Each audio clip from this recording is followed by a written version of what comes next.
Bienvenidos al canal educativo de la Escuela Militar de Medicina de México.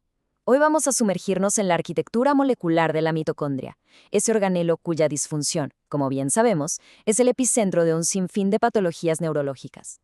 El objetivo de esta sesión es muy claro: desglosar su biología más fundamental para poder aplicarla, de forma directa, en nuestra práctica clínica.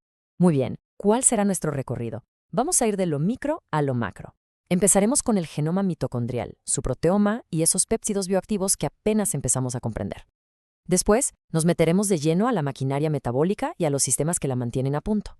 Y finalmente, vamos a conectar todos estos mecanismos moleculares con la fisiopatología neurológica para, de ahí, sacar mensajes clave para el día a día.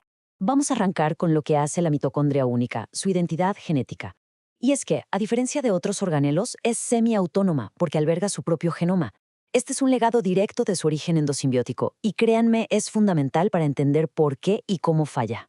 Fíjense en este número, 16.569 pares de bases. Es increíblemente compacto, ¿verdad? Pues en esta pequeña molécula de ADN circular que heredamos casi exclusivamente de nuestras madres, se encuentra información crítica. Su gran problema es su ubicación. Está justo al lado de la cadena respiratoria, una zona de alto riesgo. Y además, no tiene las histonas que protegen al ADN nuclear. Esto la hace sumamente vulnerable a mutaciones. Ahí está el origen de muchas patologías. Y dentro de esos casi 17.000 pares de bases se codifican 37 genes. Pero ojo, no son genes cualquiera, son componentes absolutamente insustituibles. 13 de ellos codifican para las subunidades de los complejos de la fosforilación oxidativa, o sea, el mismísimo corazón de la producción de energía. Los otros 24 son los ARNs de transferencia y ribosomales, que son básicamente la maquinaria necesaria para poder construir esas 13 proteínas ahí mismo dentro de la mitocondria. Y aquí es donde la cosa se pone todavía más interesante. Un descubrimiento bastante reciente y de una relevancia enorme son los ARN no codificantes mitocondriales. Estas moléculas están surgiendo como los reguladores finos de la función celular. Pensemos en ellos como mensajeros clave en ese diálogo constante entre la mitocondria y el núcleo, una comunicación de ida y vuelta que es esencial para el equilibrio. Cuando esta conversación se altera, entramos en una nueva frontera de la fisiopatología. Si el genoma es el plano, el proteoma es toda la maquinaria ya en acción. Y en el caso de la mitocondria, esta maquinaria tiene un origen genético dual, una colaboración forzosa y fascinante entre el genoma del núcleo y el genoma mitocondrial. Este número es simplemente contundente. Más del 99% de las cerca de 1.500 proteínas que forman el proteoma mitocondrial están codificadas por el ADN del núcleo. Esto lo que nos dice es que hay una dependencia casi total del núcleo para todo lo que es su estructura y su función, mucho más allá de esos 13 polipéptidos que vimos. El proceso de importación es una maravilla logística. Imaginen, estas proteínas se sintetizan en el citosol, afuera de la mitocondria, y luego tienen que ser transportadas e importadas a través de dos membranas usando sistemas de translocasas súper complejos. Un fallo en cualquier punto de esta ruta de importación puede provocar una enfermedad mitocondrial aun cuando el genoma mitocondrial esté perfectamente intacto. Y bueno, cuando pensábamos que ya lo sabíamos todo sobre el genoma mitocondrial, nos revela una nueva capa de información: los péptidos derivados de mitocondrias, o MDPs, moléculas como la humanina, los péptidos SHLPs o el MOTS-C. Se trata de péptidos bioactivos que se codifican en regiones que antes creíamos que no servían para nada. Básicamente, están redefiniendo la mitocondria. Ya no es solo una fábrica de energía, sino también un organelo de señalización, casi endocrino. Y las funciones de estos péptidos son súper específicas. Por ejemplo, la humanina y los SHLP2/3 son potentísimos agentes antiapoptóticos y además promueven que se formen nuevas mitocondrias. Por otro lado, MOTS-C puede viajar hasta el núcleo para regular genes en respuesta al estrés. Incluso hay uno, el CITB-QIT1872A, que modula directamente la producción de ATP. Son, en toda regla, reguladores del metabolismo y de la supervivencia de la célula. Bien, ya que conocemos los componentes, tanto los genes como las proteínas, vamos a analizar su función principal, la maquinaria metabólica. Aquí es donde la mitocondria se gana a pulso su apodo de la central energética de la célula. Aunque, como ya estamos viendo, su trabajo es mucho, mucho más complejo. El sistema de fosforilación oxidativa es, sin duda, el proceso central.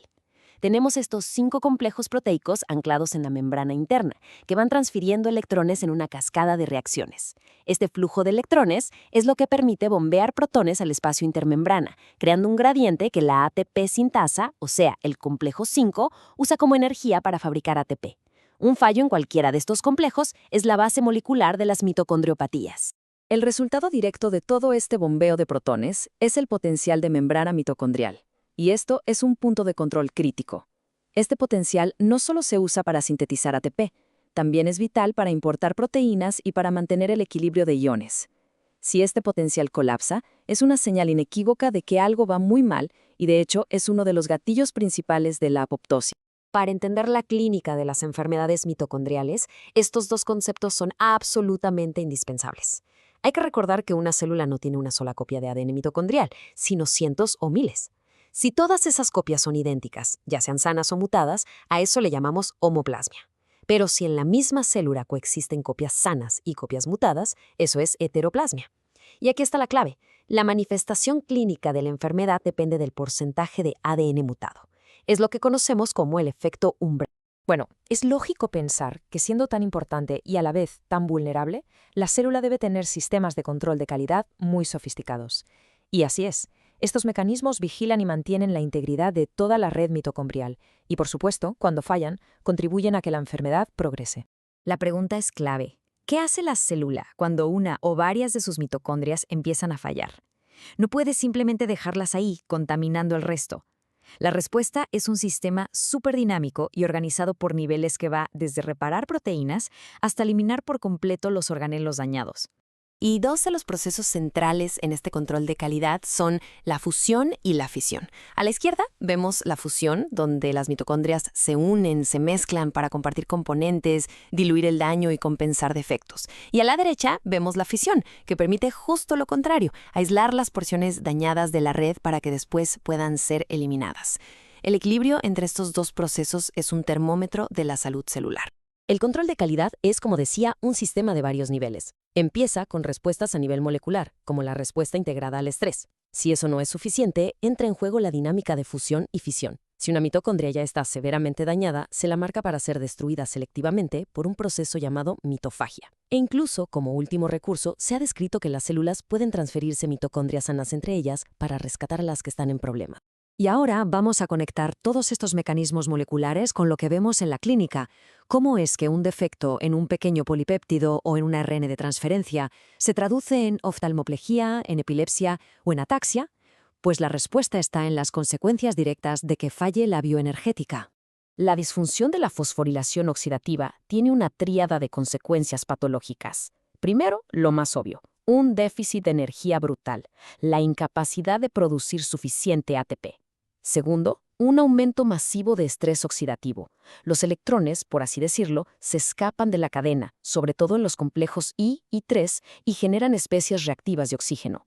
Y tercero, el colapso del potencial de membrana, que como ya vimos, es una catástrofe celular. Y esto nos lleva al punto crucial que explica la selectividad de los síntomas. ¿Por qué vemos sobre todo fenotipos neurológicos y miopáticos?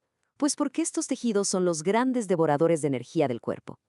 Una neurona, con sus axones larguísimos y su actividad sináptica constante, simplemente no puede tolerar una crisis energética. Su vulnerabilidad es en esencia metabólica. Muy bien. Para ir concluyendo, vamos a destilar toda esta biología molecular en mensajes prácticos aplicables que deberían guiar nuestro pensamiento clínico cada vez que nos enfrentemos a un paciente con sospecha de una enfermedad mitocondrial. Primero, hay que recordar siempre el doble control genético. No todas las mitocondriopatías son de herencia materna, ni mucho menos. Segundo, la heteroplasmia es lo que explica la enorme variabilidad clínica, incluso dentro de la misma familia. Tercero, la mitocondria es un organelo de señalización. Su disfunción va mucho más allá de la simple falta de ATP. Cuarto, la dinámica mitocondrial y la mitofagia son procesos activos en la enfermedad y por lo tanto son potenciales blancos terapéuticos. Y quinto, el estrés oxidativo y la inestabilidad del potencial de membrana son los mecanismos finales que acaban impulsando el daño en los tejidos. Este video fue producido por el general de brigada médico cirujano Humberto Carrasco Vargas. Muchas gracias por su atención.